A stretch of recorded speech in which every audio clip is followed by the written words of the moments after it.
You are Locked On Pistons POSTCAST, part of Locked On Sports Detroit, on the Locked On Podcast Network. Your team every day.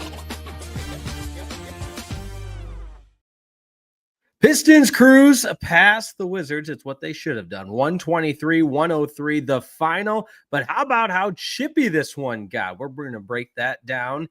And these same two teams will go at it again on Thursday. So that should be interesting. I'll have my turning point and player of the game as well. It's all coming up on a live Locked On Pistons postcast. Welcome one, welcome all. I am your host, Jake Riepma, formerly with 97.1 The Ticket, the Pistons flagship radio station, now with Locked On Sports Detroit, and fired up to bring you all the post-game coverage. So if you're new around here, make sure you subscribe, Locked On Sports Detroit. This is your post-game reaction. It's all part of Locked On Sports Network, your team each and every day. Don't forget that your favorite podcast, Locked On Pistons, now has a daily newsletter. Check it out for free at LockedOnDaily.com. That's LockedOnDaily.com. Start your day with the all-new free Locked On Pistons newsletter. And here we go. I invite you all to get into the comments because I'm sure there is a lot of reaction for this one, despite it being a game where the Pistons led wire to wire and really were never threatened. I guess the 9-0 run there early in the fourth for the Wizards somewhat made it, I guess we'll use the term interesting, but not really. You knew they weren't coming back. But the story in this one, the chippiness, the feistiness, the ejections, the elbows to the Pistons players' face, whether it be Marcus Smart elbowing Tim Hardaway Jr., or whether it be Richaun Holmes getting ejected for his elbow to Ausar Thompson. Either way, it was very, very feisty and chippy, and it started early in this game. Cade Cunningham getting into it with the guys.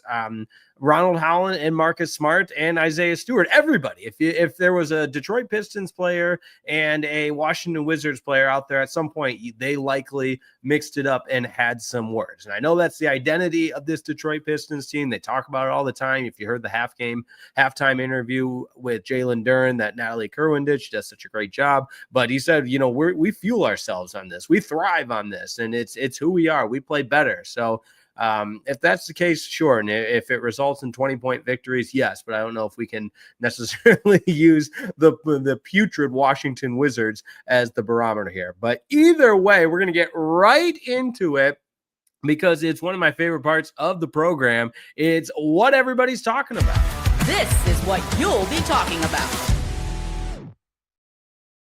At this game, the reaction is these two teams don't like each other. And I think Special K made a really, really good point when he said the Wizards have found themselves where the Pistons used to be. Nobody in the league really respects them. They take it personal, and more often than not, you see them take it out on guys, not necessarily in the confines of the game, but rather by elbowing guys in the face, like you saw with Ausar Thompson getting elbowed by Holmes, like you saw in Marcus Smart elbowing Tim Hardaway Jr.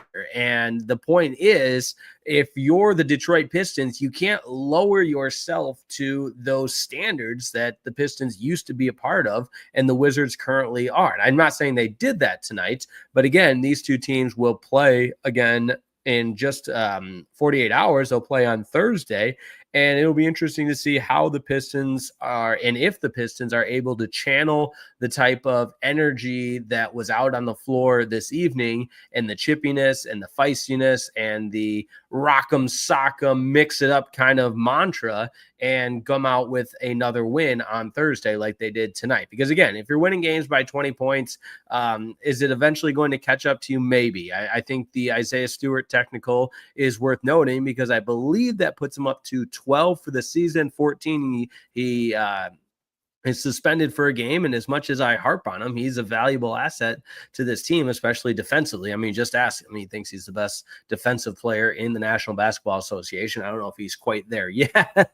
Let's bump the brakes a little bit on that one. But yes, he certainly has the statistics to back up his claims as a valuable defensive player for this team. And either way, you don't want Isaiah Stewart out of the lineup, because he's had so many technical fouls as he picks up another one here tonight. And it was kind of a weird play because Marcus Smart kind of initiated it and went after him when he was on the bench. And that's not something you see all the time. And especially it work out to where it results in a player that was, I don't want to say minding his own business, but certainly not the guilty party the way you would expect somebody that is whistled with a technical foul to get. But we'll keep our eye on that. We always do. But as far as the game, you love to see it from the Detroit Pistons. They come out, dominate that opening quarter, outscore the Wizards 35-21 in that opening frame, 31-28 in the second quarter. So a very, very comfortable 17-point lead at the halftime break. That's exactly what they should have done. I think it was as large as 24. And like I said, the Wizards did have that little run there to get it close. But, and it was never in the balance. The Pistons, the better team tonight. Valiant effort from Cade Cunningham. Really, really good once again. 27 points plus 16. Everybody from the starters were in that noticeable hefty plus category. Nassar Thompson struggled a little bit. He was the only starter that wasn't in double figures. But Tobias Harris plus 28 with 12 points. You look at Tim Hardaway Jr. contributing with 11 points. He was plus 21. But Jalen Duren, another solid game. 13 rebounds, 15 points. That's what you're starting to become the norm for Jalen Duren. And you love to see that from a guy that's taken a significant step, and in particular in this second half of the season since the turn of the calendar. Shout out to my guy off the bench, Malik Beasley. 4 more made three-pointers. Those are always so critical. Dennis Schroeder played well off the bench with 11 points and give Simone Fontecchio 8 points. And albeit just the 2 threes and the 1 putback dunk, but I thought that putback dunk he had emphatically finished the first quarter. And instead of the Pistons being up 12, they're up 14. And you feel really good about the exclamation point at the end of that first quarter on the follow-up dunk from Simone Fontecchio. We'll take your comments because I want to hear what you have to say. As always, get into those comments. Demetrius McNeil is up first. Unlike the Red Wings, Pistons are taking care of business. Did I mention that the Pistons won again? That's what I'm talking about, Demetrius McNeil. Loyal listener. And yes, the Red Wings game was depressing last night. I'm watching that game, and that tying goal goes in, and I'm all excited and all for none because the horn had sounded and Lucas Raymond's goal did not count. But the Red Wings have some work to do, that's for sure. But hey, the Detroit Pistons, they are climbing up those Eastern Conference standings, and that's what you love to see from this team, because you talk about a team that is overachieved, and it is the Detroit Pistons. So they're still at that 6th seed, but make no mistake about it, the Pacers, the Bucks, well within striking distance, and now you're talking about potentially a top 4 seed in the Eastern Conference. But it all starts with taking care of business like they did today. And when you have a favorable matchup on the schedule, you go out and you dominate from start to finish, which is essentially what the Pistons did. And the same team again on Thursday. So harness the chippiness and the I would say the energy that was brought forth from the Wizards in a feisty way, and use that as fuel, as a way to go out and take care of business again on Thursday, because on Saturday it's the Oklahoma City Thunder coming to town, and the top team in the Western Conference by far this year, with of course SGA and that loaded roster for the Oklahoma City Thunder. And you look at what, and I'm not saying to lay down by any means, but it's a team that's 53-12, and hey, it would be quite the statement for the Detroit Pistons. But it's all part of the NBA schedule, obviously. And after that, you've got the Pelicans on the road on Monday, and then the Miami Heat. But one game at a time, step by step. And I think tonight was a really, really positive step forward, despite all of the extracurricular activities. Even JB Bickerstaff teed up in this one. But coming up, we are going to talk about the turning point in this game, as well as our player of the game. And if you want to get in on the action on the player of the game, let me know in the comments. Don't go anywhere. The Locked On Pistons postcast back in just a moment on Locked On Sports Detroit.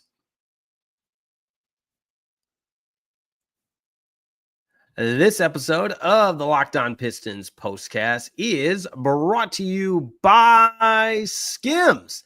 That's right, my friends. Skims is a proud sponsor of today's show. And I got to admit, when I found out Skims was making underwear for men, I was intrigued. I've heard so much about their quality from friends and family. You know, word travels fast. So I had to give it a try for myself. And let me tell you, it lives up. No, forget that. It exceeds the hype. I've always had issues with underwear. And if you know me, you know it's true because I tell everybody about it, whether it be comfort or just finding the right style. And Skims changed all that for the better. Their men's line offers something for everyone, from boxer briefs to classic briefs, all designed with the perfect balance of comfort and style. I tried Skims in the activewear section, the boxer brief, and I am hooked. They're perfect for my workouts, my active lifestyle. They move with me, never lose their shape, and stay in place all day. So whether it's at the gym,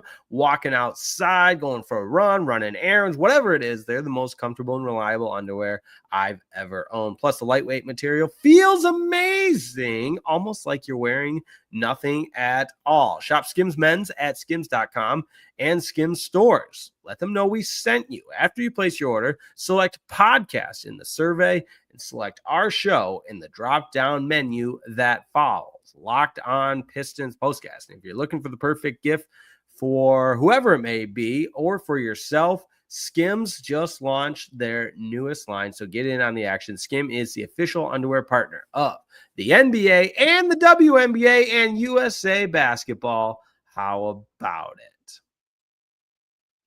This episode of the Locked On Pistons postcast is also brought to you by Wayfair. Your home should reflect your style, my friends. And with Wayfair, it's easier than ever to make that happen. So whether you're looking for a simple refresh or tackling a big home project, Wayfair has everything you need in one place. Wayfair's huge selection makes it easy to find the perfect piece, no matter your space or your budget, from cozy furniture and stylish decor to kitchen essentials and outdoor music haves. Wayfair has it all. Those outdoor must-haves. There you go. And at prices that'll fit your budget. That's most important, right? Prices will fit your budget. Finding the perfect piece, I knew when I was looking for a new rug to tie my living room all together, it had to be Wayfair because they had so many stylish options at great prices. I also love the easy shopping and delivery method. The site made it simple to compare styles, and my order arrived fast with free delivery. So head over to Wayfair and head over to wayfair.com. What the heck are you waiting for? Find something that's just your style today. That's Wayfair, Wayfair.com. Wayfair, every style, every home.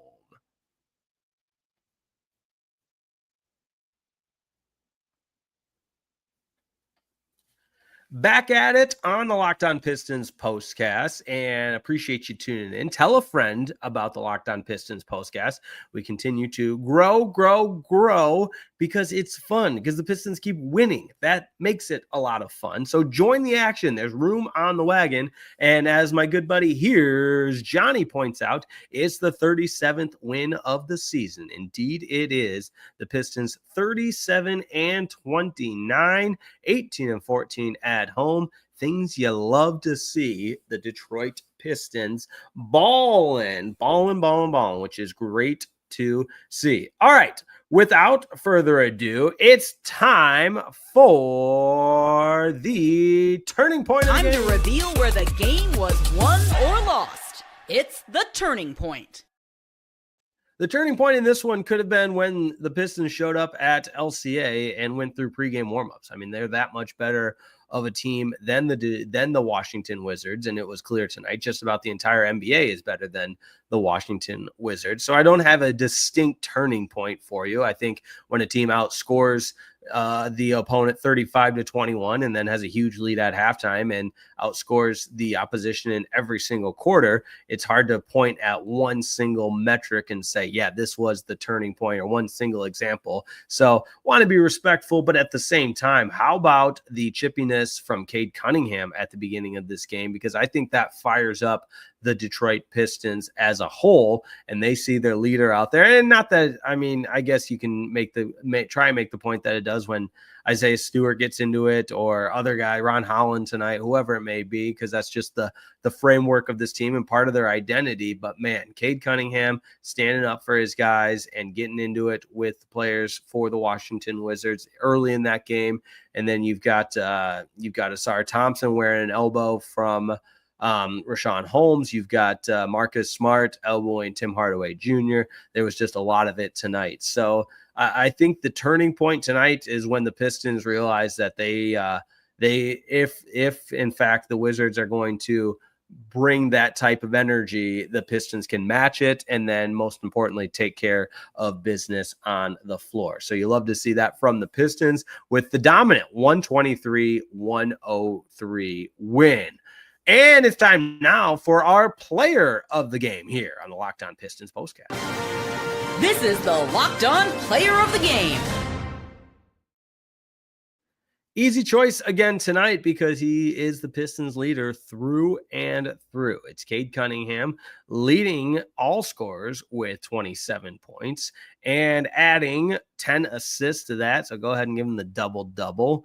And oh, by the way, a very, very clean game with just the 3 turnovers. He was 11 of 23 from the floor, and he mixed it up with some of the Washington Wizards. And again, it was something that was happening continuously throughout this one, but the Pistons able to harness that aggression into a team effort in the 123-103 win over the Washington Wizards. So for the Detroit Pistons, who continue to be one of the hottest teams in the National Basketball Association, and I saw this on Twitter, so I was sure to bookmark it because I think sometimes and I'm guilty of this, you get in the rut of watching every single game and you live and die with every single game, but it can be tough to really quantify how good this run has been for the Detroit Pistons.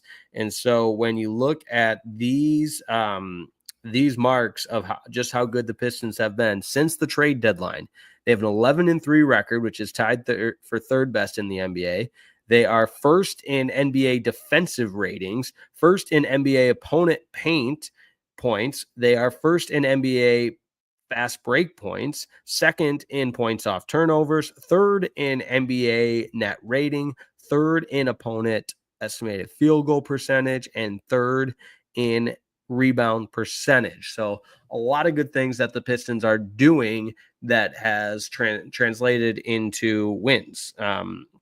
It's that simple. The most important thing, 11-3 since the trade deadline. So 11-3 since acquiring Dennis Schroeder and Lenny Waters too. Can't shortchange him as well. All right. One more comment from Jay. Wow, Pistons need to extend Schroeder. I agree. I would be in favor of that since coming over in that trade. He has really, really provided that additional guard support off the bench. And yes, Malik Beasley is going to get the credit and the recognition for being the best bench player and probably the sixth man of the year. But make no mistake about it, that bench for the Detroit Pistons was extremely enhanced and improved with the addition of Dennis Schroeder. So Pistons beat the Wizards 123-103, back at it at LCA against the same Washington Wizards on Thursday night. Hope you'll join me then for a live Locked On Pistons postcast. Until then, have a wonderful rest of your evening. Make sure you check out Locked On Pistons with Koo Cahill. Shout out to Koo. And go ahead and check out and sign up for the Locked On Pistons daily newsletter at lockedondaily.com. My name is Jake Rietma. Have a wonderful rest of your evening, and we'll see you next time on Locked On Sports Detroit Basketball. Pistons 123, Wizards 103. Next game Thursday night. See you afterwards on Locked On Sports Detroit.